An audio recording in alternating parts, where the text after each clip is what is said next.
कोई नीच नहीं, कोई पिछड़ा नहीं, कोई अगड़ा नहीं, हम सब आनंद लेते हैं।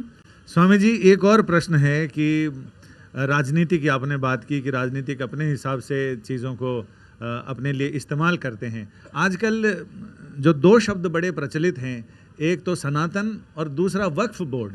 वक्फ बोर्ड को लेकर बहुत सारे, जो जिस कुंभ की धरती पर हम बैठे हैं वहाँ भी ये कहा जा रहा है कि ये वक्फ की ज़मीन है जो हमारे से छीन ली गई है, और कुछ लोग कह रहे हैं कि इसके मुकाबले एक सनातन बोर्ड गठित होना चाहिए। वक्फ बोर्ड की ज़मीन है, हमसे छीन ली गई है। पकड़ के कौन बैठा था तुम्हारा आदमी जिसके हाथ से हमने छीना? उसका नाम तो बताओ, नाम बताओ। जब अयोध्या में मंदिर का मुकदमा चल रहा था बंधुओं, हम न्यायालय में गए थे। हम खुद एक्सपर्ट विटनेस के रूप में 1 महीना वहाँ पर जिरह किए हुए हैं। हमारे लोगों ने बहुत प्रमाण उपस्थित किया था। वहाँ पर यही आया, उन्होंने सुन्नी सेंट्रल वक्फ बोर्ड ने कहा कि ये हमारी ज़मीन है। क्यों ज़मीन है? उनका दावा था कि बाबर शहंशाह था और शहंशाह जो कुछ करता है वो कानून हो जाता है, इसलिए उसने तोड़ करके भी बनाया तो बना दिया, अब जो हो गया सो हो गया, वही है। राष्ट्रपति या शहंशाह जो है राजा, वो जो कुछ कर देता है उसके किए में गलती नहीं निकाली जाती, वो एब्सोल्यूट सही करता है, कभी गलत करता ही नहीं है। तो इसलिए उसने कर दिया, अब उसको बदला नहीं जा सकता। तो हमने कहा ठीक है, राजा का अधिकार है, राष्ट्रपति का अधिकार है। ये जो जगह हम लोग बैठे हैं, राष्ट्रपति जब चाहे अध्यादेश निकाल दे अधिग्रहण का, अधिग्रहण कर लेगा। लेकिन अधिग्रहण करके तब उसका होगा। अपने आदमी भेज के हम लोगों को डंडा मार के भगा करके यहाँ थोड़े बैठ सकता है राष्ट्रपति। उसको एक प्रक्रिया अपनानी पड़ेगी।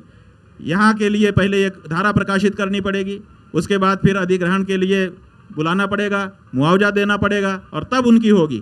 तो हम लोगों ने कहा कि राजा भी जब कोई कार्य करता है तो प्रक्रिया होती है, वो कौन सी प्रक्रिया अपनाई गई वो बताओ, और साथ ही साथ ये बताओ कि कितना मुआवजा दिया गया और किसको दिया गया। अगर मुआवजा दिया हो बाबर ने और उसको हम हिंदुओं ने स्वीकार कर लिया हो तो फिर हमारे हाथ कट गए, फिर हम कुछ नहीं बोल सकते। लेकिन वो नहीं बता पाए, वो नहीं कह पाए, तो इसका मतलब उनकी दृष्टि से बाबर गुंडा था, आके कब्जा कर लिया तो हो गया।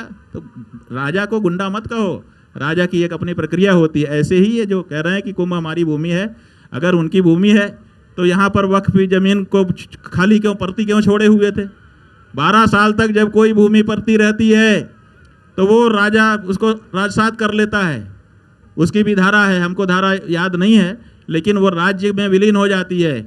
ये आदेश एसडीएम करता है कि ये ज़मीन 12 साल से पड़ती है, इसको हम राज्य के अटैच कर रहे हैं। बाद में वो अलॉटमेंट कर देता है जिसको चाहते हैं किसी काम के लिए, क्योंकि कोई भी भूमि उपयोग में आनी चाहिए, खाली नहीं रहनी चाहिए। हम 12 साल के पहले आए थे, कोई वक्फ का आदमी नहीं था। अब 12 साल के बीच में कभी ऐसी बात नहीं सुनाई दी। अब 12 साल के बाद आए एडवर्स पोजीशन, अगर आपकी थी भी तो भी हमारा ही हो गया। दूसरी बात यह है कि आप दावा कर रहे हैं, प्रमाण क्यों नहीं देते हैं? जिस दिन आपने दावा किया उसी दिन आपको प्रमाण भी सामने रखना चाहिए था। आप प्रमाण नहीं रखते हैं, केवल दावा करते हैं। और तीसरी बात, हम हिंदू हैं, हम जब भी कोई कार्य करते हैं तो हमारे यहाँ सेल्फ डिडक्शन का एक सिस्टम है, शास्त्रीय सिस्टम है, कि अगर कोई गड़बड़ी करेगा तो जैसे आजकल बैंक वालों ने कर दिया कि इतने रुपए से कम अगर आपके खाते में राशि होगी तो इतना रुपया महीना अपने आप कट जाएगा, आपके सहमति अनुमति की जरूरत नहीं है, एक ही बार में ले लिया। ऐसे ही हमारे धर्मशास्त्रों ने पहले से नियम बनाया है कि जिसकी भूमि में बैठ करके हम जब तब करते हैं, हमारे पुण्य का कुछ अंश उसको अपने आप डिडक्ट होकर के चला जाता है। अगर आपकी भूमि है वास्तव में, केवल दावेदारी की नहीं, तो हमारे किए गए पुण्य का थोड़ा अंश आपको मिल रहा है, आपको क्या दिक्कत है? और अगर आपके पास कोई प्रमाण है तो न्यायालय में जाइए। अगर न्यायालय में नहीं जाना चाहते हैं तो हमारी परम धर्म संसद लगी हुई है, हमने कहा है कि प्रमाण लेकर के आओ, हम विचार करेंगे, दूध का दूध पानी का पानी करेंगे, और हम गोलबंदी वाले नहीं हैं। अगर सचमुच तुम्हारा निकलता होगा तो हम अपने समाज से लड़ करके तुमको दिला देंगे, और नहीं निकलता होगा तो हम मांग करेंगे कि ऐसा फर्जी वक्तव्य देने वाला जो व्यक्ति है उसको देश को गुमराह करने के आरोप में राष्ट्रद्रोह का मुकदमा लगा करके जेल में डाला जाए। उसके लिए भी तैयार रहो। स्वामी जी, और एक वर्ग है जो ये मांग कर रहा है कि एक सनातन बोर्ड भी होना चाहिए इसके मुकाबले। हाँ, होना चाहिए। सनातन धर्म की इतनी संपत्तियां हैं, सब खुर्द बुर्द हो रही हैं, उनको संरक्षित करने के लिए उनका समाज के लिए सदुपयोग करने के लिए कोई एक केंद्रीय व्यवस्था क्यों नहीं होनी चाहिए? होनी चाहिए, लेकिन के साथ हम ये कहना चाहेंगे कि वो सरकारी नहीं होना चाहिए। सरकार उसका गठन ना करे, उसका गठन धर्माचार्य करें और उसका संचालन भी धर्माचार्य करें, तब तो वो सनातन बोर्ड होगा और सनातन का कुछ कल्याण कर पाएगा।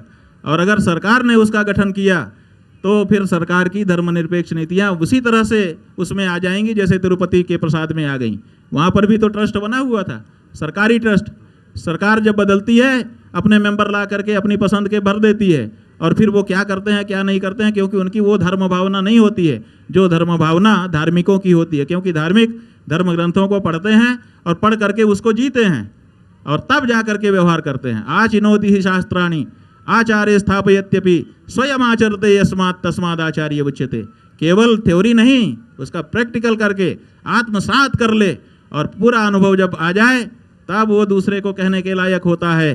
तो ऐसे जो हमारे विद्वान हैं, ऐसे जो हमारे महात्मा हैं, उनके द्वारा अगर ऐसी कोई पहल की जाती है तो ऐसे बोर्ड का हम स्वागत करेंगे। और अगर उसको सरकार के पाले में डालने के लिए कुछ सरकारी संत या सरकारी लोग माहौल बनाएं कि सरकार गठन कर दे, तो उसको हम किसी धर्म में स्वीकार नहीं करेंगे, विरोध करेंगे। क्यों? क्योंकि उससे सनातन धर्म के स्थानों का कल्याण नहीं होगा, बल्कि जैसे वक्फ बोर्ड बना है, सरकार का नियंत्रण है, इसीलिए सरकार जब चाहती है अमेंडमेंट का बिल ला देती है। पता नहीं भारत में लोकतंत्र हो गया है, जनता को गुमराह करके मीडिया के माध्यम से और दूसरे माध्यमों से वोट ले लिया जाता है। पता नहीं किस समय कौन सी सरकार आ जाएगी और उसके मन में क्या भावना होगी। अगर सरकारी हस्तक्षेप रहा तो हमारे धार्मिक स्थान में हम वो नहीं कर पाएंगे जो शुद्ध रूप से धर्माचार्यों को करना चाहिए। इसलिए हम चाहते हैं कि धर्माचार्य इसकी पहल करें और सनातन धर्म के लिए संरक्षण के लिए जो सनातन धर्म संसद, परम धर्म संसद हमारी चल रही है, एक दिन इसी विषय पर